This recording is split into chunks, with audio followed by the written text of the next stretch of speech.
Suami Jennifer Copen yakni Dali Wasing atau akrab disapa Papa Dali meninggal dunia pada Kamis 18 Juli 2024. Papa Dali meninggal dunia akibat kecelakaan lalu lintas tunggal di Jalan Sunset Road, Seminyak, Kuta Bali. Dikutip dari Tribun Bali, Kasihumas Polresta Denpasar AKP Ketut Sukadi buka suara soal kecelakaan tersebut. Ia mengatakan kecelakaan itu terjadi sekira pukul 2 waktu Indonesia Tengah dini hari. Ketut Sukadi menyebut Papa Dali melaju dengan kecepatan tinggi dan tidak dapat menguasai sepeda motornya. Oleh sebab itu, pria kelahiran Thailand ini oleng dan menabrak pembatas pulau jalan. Papa Dali yang tak sadarkan diri dilarikan ke Rumah Sakit Bali International Medical Center atau BIMC. Suami Jennifer Copen ini mengalami sejumlah luka, diantaranya di bagian dada, punggung, patah tulang rahang, selangga kiri, siku, dan rusuk.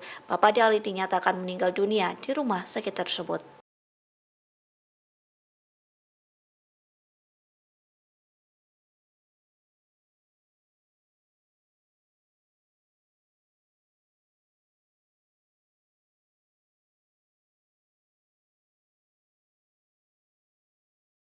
Download Tribun X sekarang, menghadirkan lokal menjadi Indonesia.